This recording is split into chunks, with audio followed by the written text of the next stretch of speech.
Estamos aqui novamente na Gibiteria e se você não conhece, meu amigo, você está atrasado no tempo. E estamos aqui também com a melhor editora da Panini, a Carol Pimentel. E hoje a gente vai falar sobre o que, Carol? A gente vai falar sobre o Watchmen, galera. Cara, então já de antemão já falo para vocês, esse vídeo vai ser um pouco longo, mais do que o normal, porque a gente vai analisar profundamente esse material.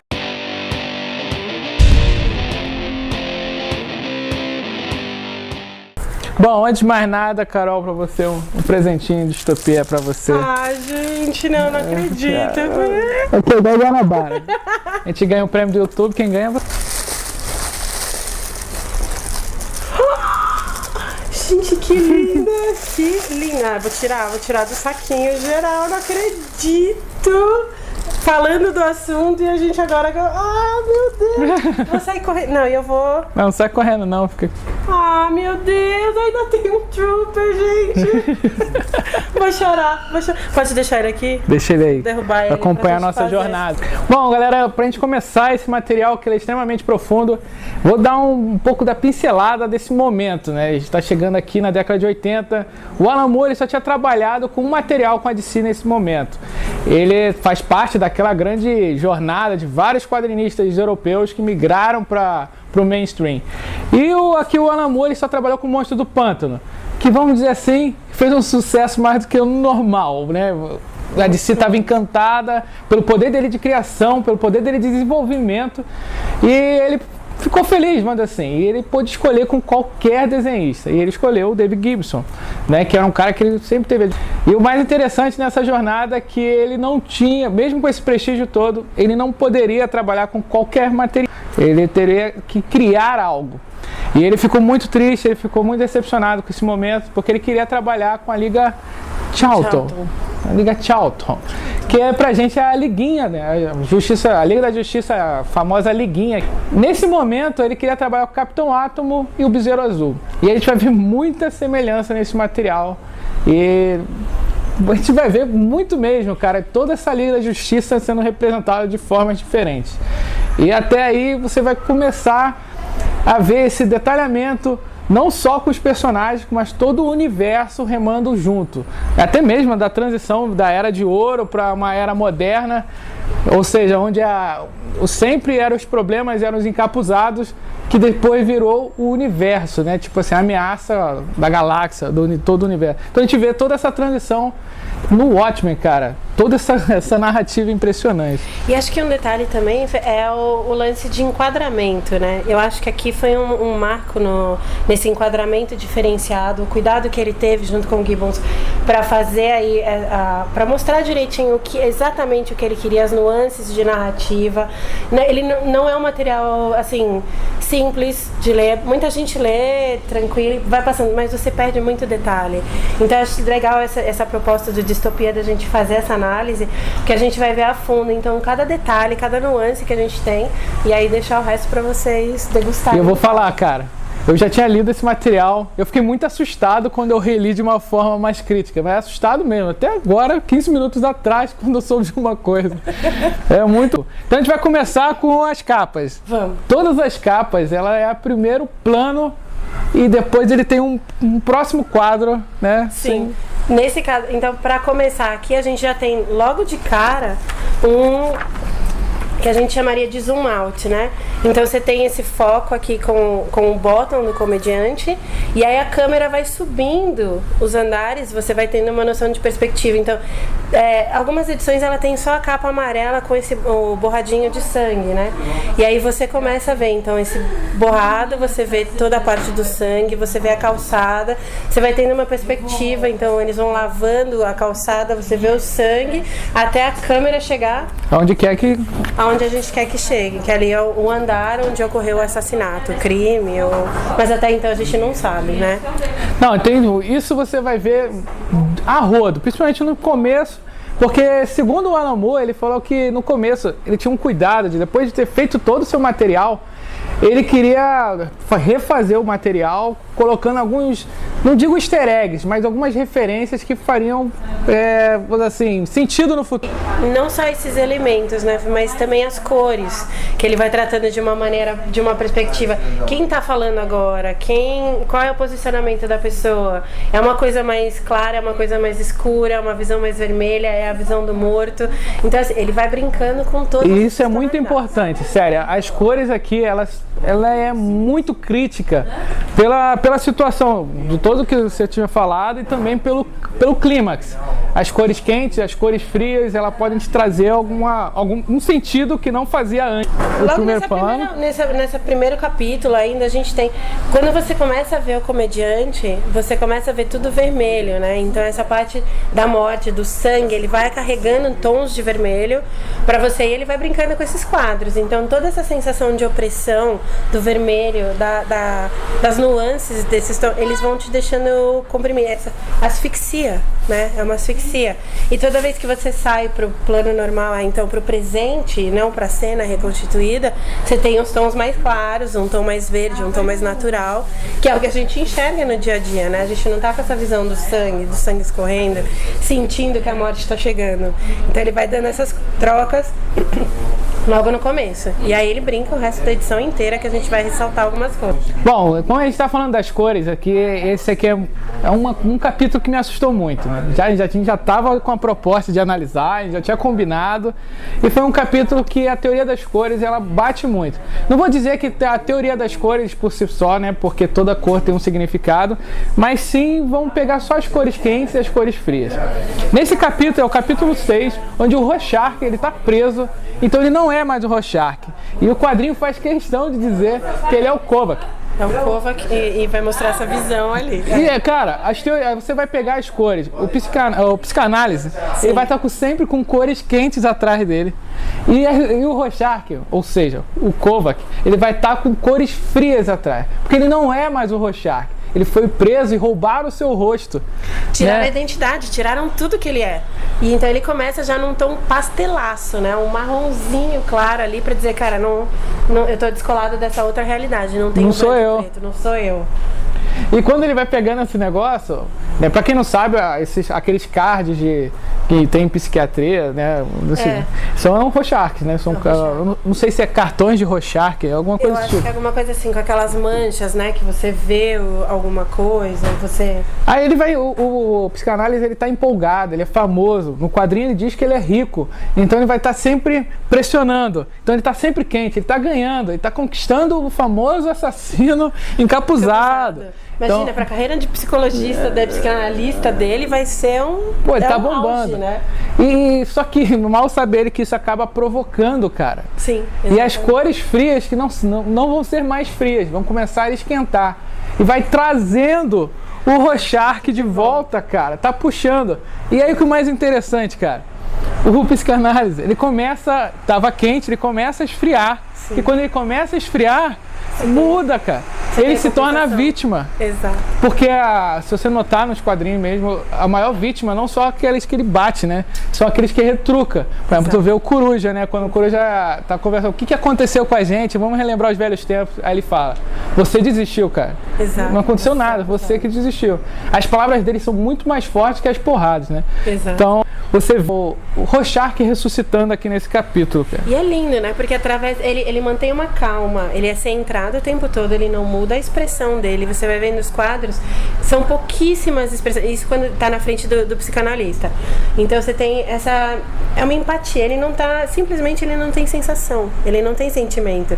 E quando você vê o rosto dele traçado na narrativa, você não vê. Você tá vendo as manchas do Rorschach ali enquanto ele vai ressuscitando.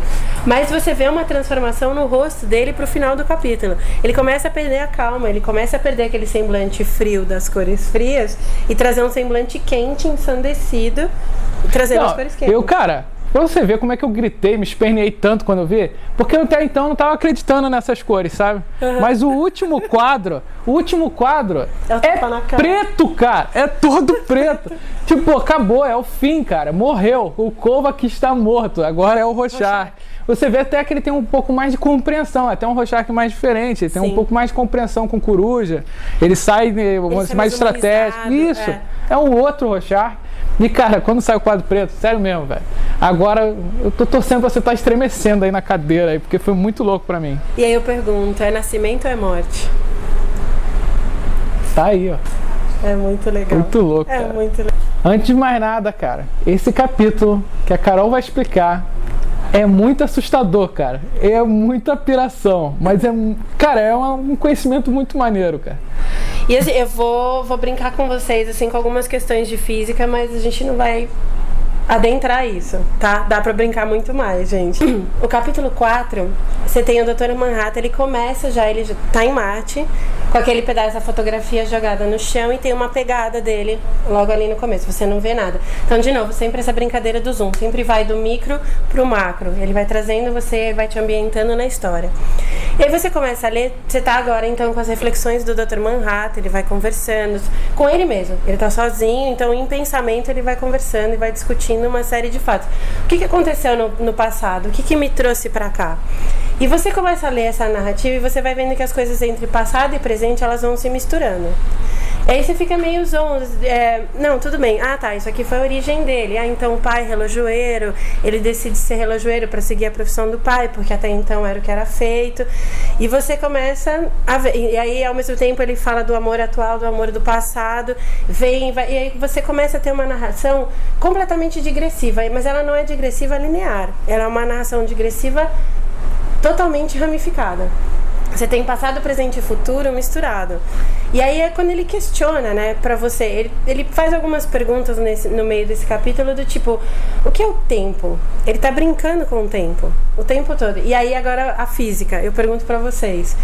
A gente quando tá no ensino médio, você escuta dizendo, a professora ensina lá fração no antiga 4ª série do ensino fundamental, aí você tem fração, então tá, a gente tem o relógio, você tem 1 hora, você divide em 60 minutos, 1 minuto você divide em 60 segundos, milésimos de segundos, frações, e você vai quebrando esse tempo infinitamente. Mas é uma coisa que a gente, tudo bem, essa informação você tem agora. E o mesmo você aprende com distância, unidade de medida. Então você tem 1 metro, você divide em 100 centímetros. 1 centímetro você divide em milímetros, em decímetros, você vai reduzindo essa escala. Se você reduz essa escala e a professora de matemática da 4ª série falou pra você que isso era infinito, eu te pergunto como é que você sai da posição 0 e você vai pra posição 1? Como é que você dá um passo de 1 metro? É como se seu pé desaparecesse na posição 0 e voltasse pra posição 1. E o mesmo acontece com o relógio. É como se ele saísse do 0 e como ele passa para um 1, se ele tem infinitos espaços aqui no meio, como que dá meia-noite para meia-noite 1? Então você tem uma perda de tempo, uma fração de tempo que a gente não enxerga, mas o Dr. Manhattan enxerga. E aí ele brinca com você com essa passagem de tempo em algumas capas, como a gente tem. O tempo vai passando, o tempo vai escorrendo. E o que escorre? Que tempo é esse que você não controla e que ele vê? Ele consegue ver esse tempo passar e esse deslocamento entre todas essas frações de tempo que a gente não enxerga, ele está vivenciando cada milésimo. Então assim, o tempo para ele é muito mais infinito do que é pra gente. Cara, isso é um choque de realidade. O que é o presente? Você não tem nada se não for o presente. O passado já foi, agora você está vivendo agora, e o futuro? É o que ele está esperando, é a fotografia jogada no chão, é o que vai ser. Mas ele consegue ir. E ele está preso, né? Ele está preso no tempo. Ele não consegue, vamos dizer assim, vislumbrar até um certo ponto. Sim. Mas ele está preso olhando para o passado, para o presente, para o futuro e questionando o que é o tempo. O que é o tempo. E ele tem que esperar você. Muitas coisas, como ele já não tem noção se aquilo aconteceu, se vai acontecer porque ele já foi, ele já voltou, ele tem que esperar a sua reação. Ele tem que esperar, no caso da Lori, quando vai acontecer alguma coisa, ele tem que esperar ela reagir. A espectral, ela funciona a tranco com ele, né? Porque Sim. Ele fala, não, a gente vai discutir agora. Ela, mas que discutir o quê? Aí, não, viu? É agora que a gente começa a conversa. É muito legal isso, porque ele tá preso, cara. E o tempo todo você vai ver uma expressão de prisioneiro mesmo. Ele tá uma angústia, tá agoniado. Ele tá depressivo. Sim, ele sente, ele carrega essa dor, né?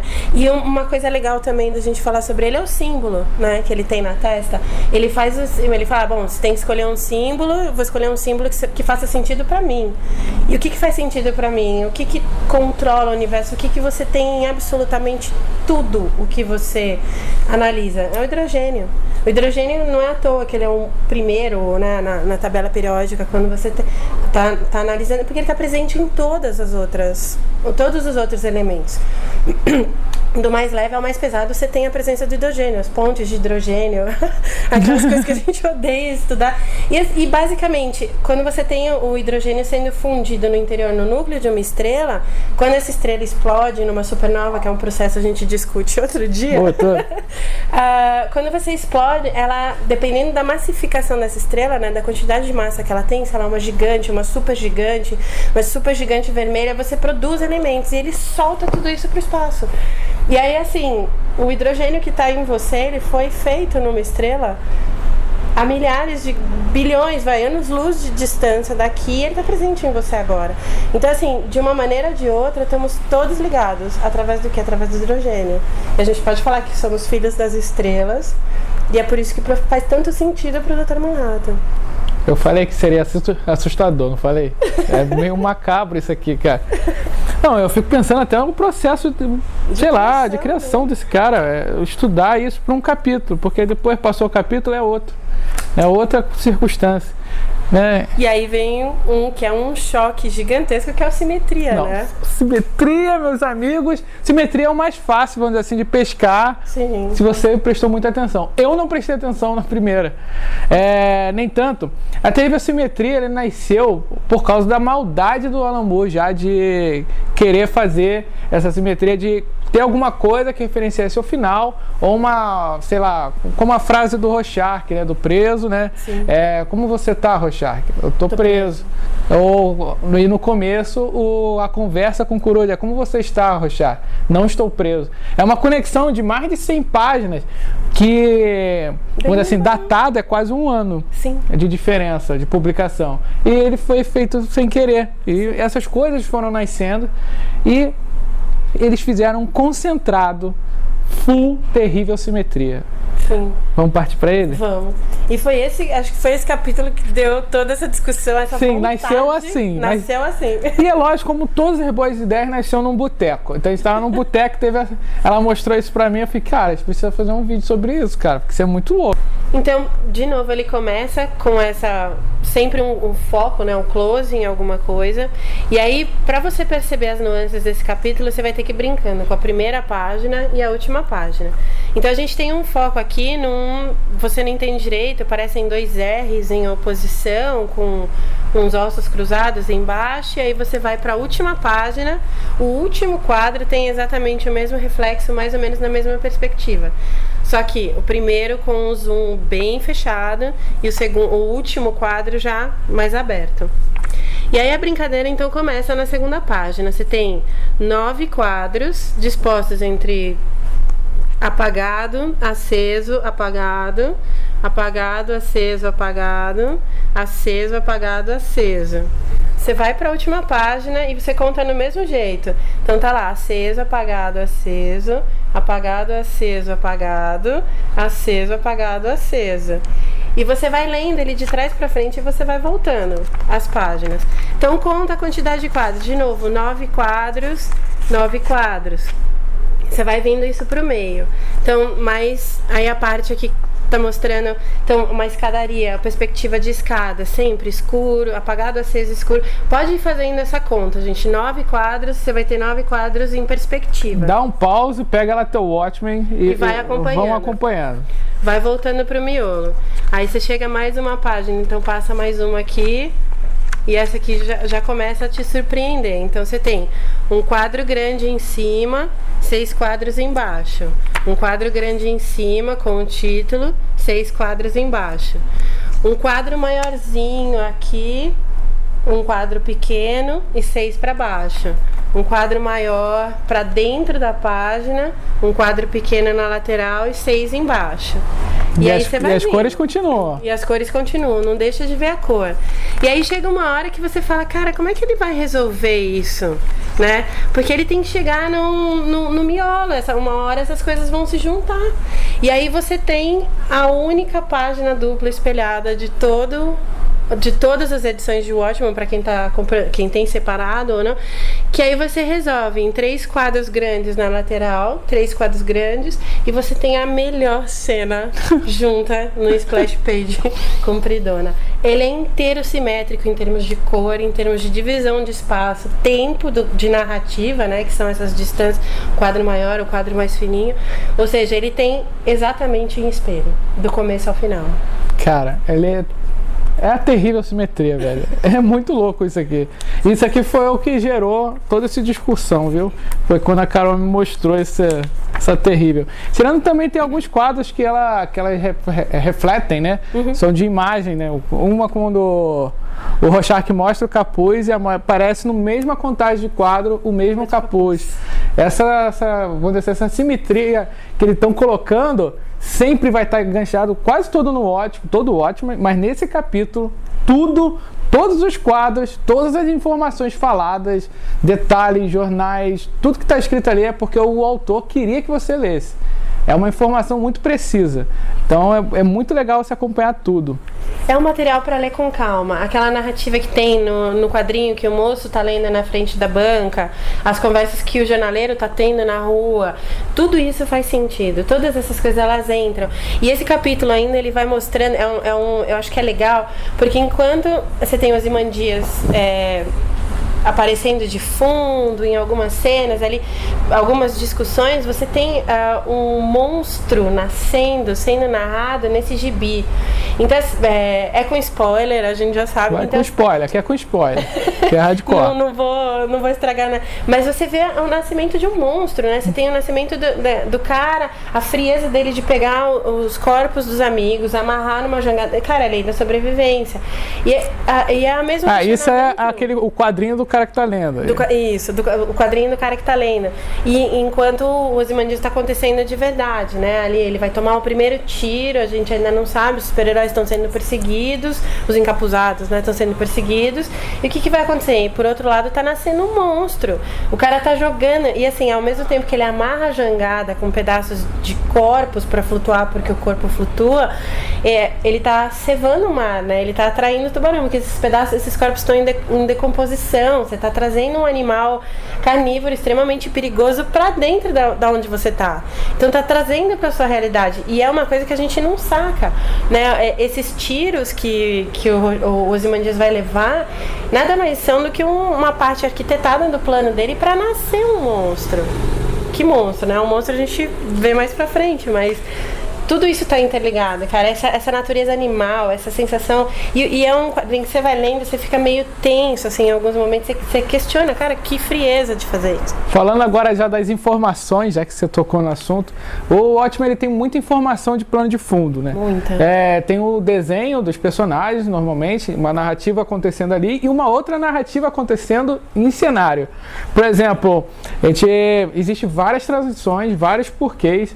Vamos usar, por exemplo, aqui o Rorschach, que ele é um clássico herói da Era de Ouro. Sim. Porque os questionamentos dele são sempre tão atrás da gente. Os encapuzados, vamos investigar, é um novo vilão. Aí ele usa o Moloch, né, como cobaia, mete a porrada no Moloch, porque ele acha que é uma tradicional vilão. Porque na Era de Ouro era assim, na Era de Prata foi também assim. E a Era de Bronze ela já quebrou, ela já foi tendo, assim, pareceres maiores. Só que essas informações, por exemplo, o questionamento do Rorschach, no fundo, existe o verdadeiro vilão. Em um quadro especial que me vem à memória, é um quadro um pouco maior, onde ele está questionando, os balões são gigantes, só que existe um muro, vários posters do Veidt. Sim, embaixo. Ele falando assim, o poderoso Ozymandias, o inquestionável, o mais inteligente Ozymandias. O melhor de todos, e aí vai. E todo esse porquê, sim, ele sempre é respondido no plano de fundo. Sim. A outra que a gente pode usar é a banca de jornal também. A banca de jornal A banca de jornal ali, mano, é um centro de informações. Tudo passa ali em volta, né? Tudo tá acontecendo ali, em parte da narrativa sai dali, que é essa parte desse gibi que o menino tá lendo e que tem um livro depois, né, que ele virou um quadrinho mesmo depois. Sim. Então, é sensacional. O psiquiatra ele volta pra lá e briga com a esposa. Então as coisas continuam e você acha que é um elemento solto? Existem dois elementos que eu gosto muito. Um é o do qual é? Plano de estudo, não, estudos extraespaciais, que ela tá ali o tempo todo. E lá é o fruto do questionamento, né?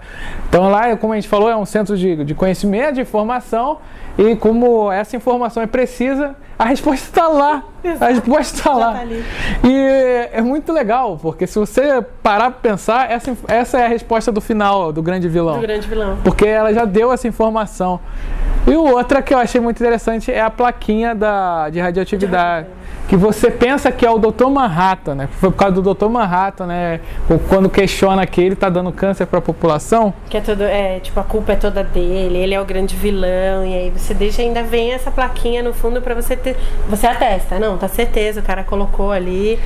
Mas é muito louco, porque naquele momento ele instaura o medo. Sim. E aquela placa, ela instaura o mesmo medo da Guerra Fria. A Guerra Fria nasce ali. Naquela rua, no centro de informações, e ela vai ficar ali até o final do quadrinho. Sim. Isso é poderoso, cara, porque você vai ver o clima, vai trazer, né? Porque olha só, eu não faço a mínima ideia como é que é viver num período desse, de Guerra Fria, mas você lendo esse quadrinho aqui assim, você vê um clima de medo das pessoas tendo comida, vivendo o dia do amanhã. Sim, a flor da pele. As pessoas querem agora, e tipo, não, porque não tem um jornal agora? E muita gente questiona e vai brigando com você, tipo, não, mas eu quero agora, e a notícia da TV, e ao mesmo tempo tem umas cenas com os Ozymandias na TV, e vai passando, tipo, e as outras pessoas estão assistindo. Gente, nada tá solto nesse quadrinho, nada tá solto. As informações que aparecem, isso é uma coisa que eu notei muito, cara, quando o Rorschach, ele tá junto com o Coruja dentro da casa lá, do Veidt. E ele tá ali questionando, quem é o encapuzado? De novo, a Era de Ouro gritando, sabe? Falando, quem é o cara que tá caçando encapuzado, velho? Não é possível, tem que ser um inimigo muito maléfico. E no final, cara, ele não nota. Tá aqui. Cara, tá aqui. Tá lá, cara, tá do lado. Aí tá o Ramsés, tá as informações, tá os bonecos deles, que como se estivessem brincando com eles, né? É impressionante, cara. Que não foram aprovados, né? Ainda tem essa coisa, tipo, não, o único que foi autorizado foi os Ozymandias, então os outros não estão autorizados. Não estão autorizados aqui a serem vendidos, a serem comercializados, a ter a ideia respeitada, porque só ele se vendeu. Cara, são questionamentos filosóficos. Ele brinca com lições muito mais profundas. Ele não trata assim, não é só um período histórico, você está tratando questionamentos de vida. Como ele traz a natureza do Rorschach naquele... No capítulo em que ele nasce, né, que você vê como é que ele nasceu, e o final ali tá mostrando um pouco da origem de cada um deles, né, aonde o comediante se perdeu, ou se é que ele se perdeu, a gente pode dizer será que ele se perdeu, será que ele se perdeu, ou até mesmo, será que se arrependeu, né, quando trago à tona do Moloch e também da mãe da Espectral, né? Quando elas estão conversando, tipo, a primeira conversa que elas têm é uma conversa muito dura, muito dolorida, muito sisuda, e aí depois que ela entende todo esse processo, spoilers, mas não tanto, depois que ela entende o que aconteceu, você fala, gente, é um questionamento mais natural, um questionamento de dor, de você tentar entender o que eles estavam fazendo naquele momento, quais eram as circunstâncias. E esse questionamento de circunstância cai exatamente no que você falou, é o tempo todo, é a Guerra Fria. As pessoas agem numa condição normal quando você está em período de guerra? Ou é tentativa de sobrevivência? É instinto. E tem um outro pedaço, mais pro final já, que é quando tá começando a se resolver, que a coisa vai se resolver. Tem uma cena muito clara do Veidt andando ali naquele espaço que ele criou no domo de vidro, com toda aquela ambientação que, quanto tempo de estudo, trabalho, evolução o cara aplicou ali para você desenvolver vegetação. Você tem alguns animais que ele foi colocando, que desenvolveram, ele não deixa isso muito claro, mas é muito legal. É como se você, o capítulo começa como se você estivesse olhando, sabe aquelas bolas de vidro, aqueles globos que você sacode, tá tudo absolutamente turbulento e a nuvem vai baixando, os floquinhos de neve eles vão baixando. Então eles estão de fora, do lado de fora, vendo tudo meio tempestuoso, e a câmera, a narrativa joga pra dentro, né? Então ele mostra essa perfeição. Então de fora do globo de vidro você vai pra dentro do globo de vidro, você vai morar dentro dessa redoma fechada. E aí por que essa escolha de mudar, né? De morar dentro de um ambiente fechado, controlado? É assim mesmo, e o Vai começa a questionar sobre todo o aprendizado dele. Ele simplesmente vai narrando toda a trajetória dele, todas as filosofias que ele se baseou, tudo que ele foi estudar nos antigos deuses egípcios, deuses babilônicos, toda a história. E enquanto isso, os serviçais vão trazendo para ele uma água ali, eles têm uns copinhos, não sei, não deixa bem claro porque não é falado. E eu tinha a sensação nítida de que ele ia beber, tipo, os caras estão levando pra beber. E aí eles mesmos bebem e eles se encostam um no outro ali, eles estão vendo. E você vai vendo ele de trás e vai continua narrando, ele continua falando. É uma confraternização ali, como se tivessem chegado ao nível máximo, assim, tanto de ciência quanto de conhecimento. Tipo, vamos brindar porque tá tudo ok, a gente chegou no ápice, era exatamente o que a gente queria, a gente atingiu isso, então essa comemoração. E aí você vai vendo a cena de trás, e aí parece que alguém sacode o globinho de neve de novo, então começa a virar tudo tempestuoso, e quando você vê, eles estão mortos. Os caras estão mortos, eles beberam a própria morte, tipo, eles carregaram o que fosse matar eles, por pura vaidade, e aí ele simplesmente destrói tudo isso. Porque, de novo, é vaidade. Ele realmente conseguiu atingir, ou ele se acha tão Deus que ele tem direito de brincar com os seres humanos, com a vida de outras pessoas? Que é o questionamento do Rorschach. O tempo todo. Que ele fala que tá brincando com a humanidade precisa saber. E aí a gente vai chegar aqui, estamos chegando ao final, então eu vou falar do Nostalgic. Ao tempo todo, existiu, bem no começo, ele nasce com propagandas. Sim. Nasce com o perfume da mãe do Espectral, a mãe da Espectral, nasce em várias inserts, vamos colocar. Sim. Até mesmo nessas fichas que aparecem pós-quadrinhos, né? Sim. Ele faz parte dos quadrinhos, né? Por exemplo, tem a ficha criminal do Rorschach, por exemplo. Sim. A ficha criminal do Rorschach, ele é preso com uma garrafa de nostalgia. Ou seja, todo mundo queria ter um pouquinho de nostalgia. Sim. E o mais interessante é que chegando depois do meio do quadrinho, sempre vai aparecer um quadro do Nostalgic rolando, vazando. E vai acontecendo, até que chega no final você vai ver um choque dela, batendo no chão e ela quebrando. E ela seca. Ela não só remete ao começo e ao fim do quadrinho, ela remete à vontade de nostalgia do Alan Moore. Ele queria trabalhar com super-heróis depois do Monstro do Pântano e sempre quis, depois de que começou a escrever para 2000 AD, né, que é a editora europeia, ele começou a tentar trabalhar com super-heróis e não conseguiu. E esse foi o jeito dele trabalhar. Foi o Watchmen, ele trabalhou desse modo. Quando ele puxa desse modo, ele fala que tá enjoado de super-herói, ele não quer mais trabalhar de super-herói. E do mesmo jeito que ele teve a nostalgia de trabalhar, com o tempo de 2 anos trabalhando no Watchmen, foi vazando cada vez, e ela quebra quando chega no final e ela evapora. E no final da sua jornada, o Alan Moore fala: não tenho mais vontade de trabalhar com super-heróis. E ele fez aqui, velho. Ele tá aqui. Tá aí. E ele mostra, né, a vontade dele, né? A vontade própria dele tá aqui. Tá num desenho. Tá registrado. Tá registrado. E é impressionante. Não que ele não trabalhou mais com super-herói, não é o que ele está querendo dizer. Mas sim que era a vontade dele se findou. Ele não estava trabalhando mais motivado com super-heróis, sim. Chegou no ápice. Chegou no ápice. Tava suficiente aquilo e se quebrasse tudo, se ele nunca mais trabalhasse com quadrinho, com super-herói, ele tava bem. Ele tava feliz. Tava feliz. Cara, é impressionante, assim, é muito legal. Ainda mais por fazer parte de um coletivo, né? É um brilhante de um grupo de brilhantes, né? Sim. Porque você vê vários outros quadrinhos nessa época que estavam quebrando paradigma. Você vai ver a Vertigo nascendo, Neil Gaiman, dentre outros. E chega no final, o Dr. Manhattan, ele entra em questionamento, né, e, junto com o Void, e ele começa a pensar como ele vai sair desse universo, né, porque ele já não é necessário. Não pertence mais. E tem uns quadros, né, que ele vai andando pela parede, atravessando, então vai de novo questionando o tempo e o espaço, a invasão. E os quadros estão de ponta cabeça para quem? Para mim, para você? Porque para ele tá sempre certo. E nesse ponto, a gente chega ao rebuff, né, que vai chegar às bancas daqui a um tempinho. Ó, o quadro que ele fala, é verdade, acho que talvez eu até crie alguma, quando ele é questionado sobre qual realidade, qual universo, o que ele vai fazer da vida. Então ele começa a questionar e fala, pô, talvez eu crie alguma. Interesse pela vida. O rebuff ele nasce aqui, né, anos depois o Geoff Johns ele pegou essa referência e jogou agora para os quadrinhos pegando aqui. E o que ele tá na frente é um planetário, né? O planetário não, né? É um sistema Sol-Terra-Lua.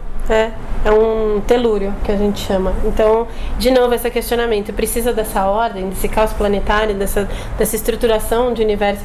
Então uma coisa simples, mas a palavra cosmos, cosmético, né, de mulheres, ela deriva de cosmos.